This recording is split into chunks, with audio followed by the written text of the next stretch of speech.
আসসালামু আলাইকুম everyone, welcome back to my channel. আপনারা সবাই কেমন আছেন? আজকে আমি আপনাদের জন্য নিয়ে আসছি বিয়েবাড়ি স্টাইলে রোস্ট।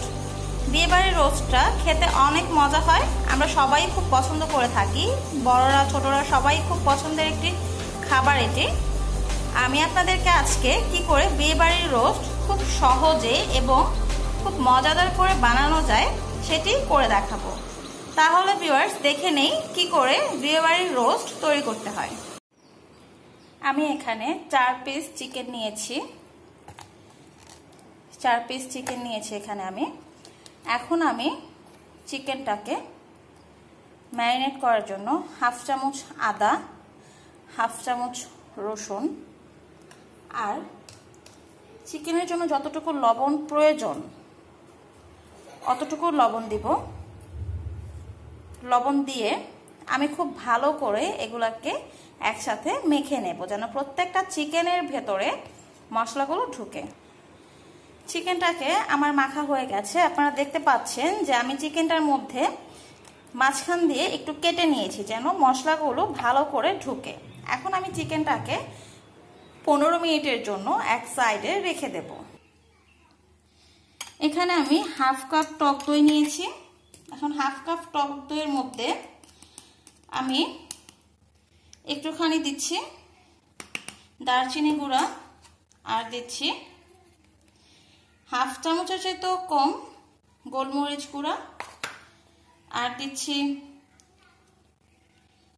1/2 চামচের চেয়েও কম জয়ত্রী গুঁড়া আর দিচ্ছি জয়ফল গুঁড়া।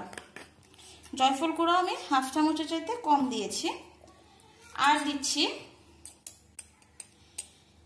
এলাচের গুঁড়া, এটাও আমি 1/2 চামচের চাইতে কম দিয়েছি। আর দিচ্ছি জিরার গুঁড়া আর সেই সাথে দিচ্ছি টমেটো কেচাপ 1 টেবিল চামচ আর দিয়ে দিচ্ছি 1/2 চামচ রসুন বাটা আর 1/2 চামচ আদা বাটা। এখন এটাকে আমি খুব ভালো করে মিক্স করে নেব। এই মিশ্রণটার জন্যই মূলত রোস্টটা খুবই টেস্টি হবে, আর এই মিশ্রণটা দেওয়ার কারণেই রোস্টের কালারটাও অনেক সুন্দর আসবে এবং টেস্টটাও খুবই ভালো আসবে। এখন আমি এটাকে 5 মিনিটের জন্য একটা সাইডে রেখে দেব। চুলায় একটি প্যান বসিয়ে দিয়েছি, প্যানটি গরম হয়ে গেছে। এখন আমি এখানে দিয়ে দিচ্ছি তেল। তেল আমি বেশ অনেকটাই দেব, যেহেতু আমি চিকেনটাকে ভাজবো সেক্ষেত্রে আমি মোটামুটি ভাজার জন্য যতটুকু তেল প্রয়োজন অতটুকু তেলই আমি এখানে নিয়েছি। এখন তেলটা গরম হয়ে গেছে আর এই গরম তেলের মধ্যে আমার ম্যারিনেট করে রাখা চিকেনগুলো আমি এক এক করে দিয়ে দিচ্ছি। চিকেনটাকে খুব ভালো করে আমাদেরকে ভেজে নিতে হবে এবং অনেক যে ভাজবো তা না, বারবার উল্টে উল্টে দুই পাশেই সুন্দর করে ভাজতে হবে। অতিরিক্ত ভেজে ফেললে তখন চিকেনটা শক্ত হয়ে যাবে, তখন আর খেতে মোটেই ভালো লাগবে না। চিকেনগুলোর এক পাশ আমি ভেজে নিয়েছি, আপনারা দেখতে পাচ্ছেন আমি কিরকম করে ভেজেছি। খুব বেশি ভাজা যাবে না। এখন আরেক পাশ ভেজে নিচ্ছি। চুলায় একটি হাঁড়ি বসিয়ে দিয়েছি আর দিচ্ছি 2 টেবিল চামচ ঘি। ঘিটাকে গরম হয়ে যাওয়া পর্যন্ত সময় দেব। ঘিটা গরম হয়ে গেছে।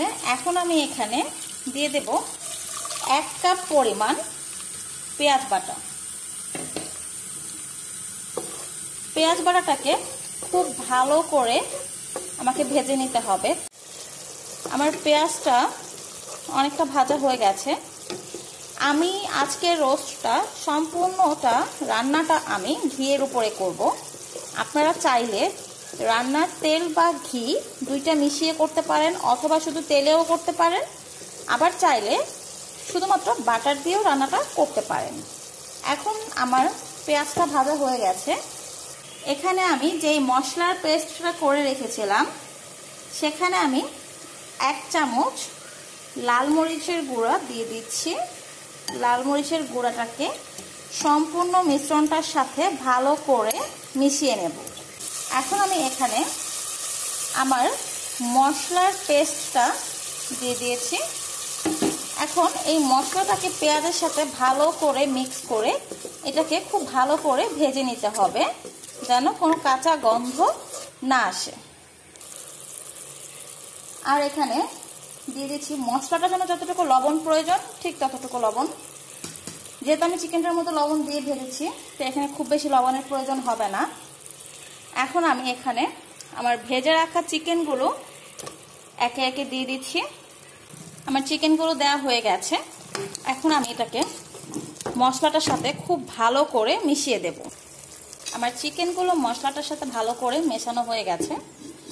এখন আমি এটাকে ঢেকে দিচ্ছি কষানোর জন্য। 5 মিনিট এটাকে আমি কষিয়ে নেব। আপনারা দেখতে পাচ্ছেন আমার চিকেনটা কষানো হয়ে গেছে।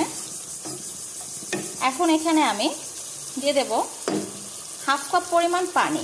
পানিটা এই জন্য দেবো কারণ আমি চিকেনটা ভেজেছি ঠিকই, কিন্তু আমি চিকেনটা কিন্তু ফুল সেদ্ধ করে ফেলিনি ভাজতে ভাজতে। এখন আমি এখানে দিয়ে দিচ্ছি 1/2 কাপ পরিমাণ পানি। পানিটা দিয়ে আমি এটাকে খুব ভালো করে নেড়ে মিশিয়ে দেব। এখন আমি চিকেনটাকে ঢাকনা দিয়ে ঢেকে দেব। আর ঢেকে দেওয়ার আগে এখানে দিয়ে দিচ্ছি 4টা আস্তা কাঁচামরিচ। আস্ত কাঁচামরিচগুলো দিয়েছি শুধুমাত্র ফ্লেভারের জন্য। এখন আমি এটাকে ঢেকে দেব, মাংসটা সেদ্ধ হওয়া পর্যন্ত অপেক্ষা করব। আপনারা দেখতে পাচ্ছেন যে আমি যে পানিটা রোস্টের মধ্যে দিয়েছিলাম ওইটা শুকিয়ে গেছে এবং একটা গ্রেভি ভাব চলে আসছে। আমার রোস্টটা হয়ে গেছে, আমি এটাকে সার্ভ করতে নিয়ে যাচ্ছি। হয়ে গেছে আমার বিয়েবাড়ির স্টাইলে রোস্ট। এটি খেতে অনেক মজা এবং বানানো খুব সহজ, আপনারা দেখেছেন। আশা করি অবশ্যই আপনারা এটি বাসায় ট্রাই করবেন। আর যদি ভালো লাগে তাহলে অবশ্যই ফ্রেন্ড অ্যান্ড ফ্যামিলির সাথে শেয়ার করবেন। আর যারা এখনও আমার চ্যানেল সাবস্ক্রাইব করেননি তারা নিশ্চয়ই আমার চ্যানেল সাবস্ক্রাইব করবেন। আজকে এই পর্যন্তই। আল্লাহ হাফেজ।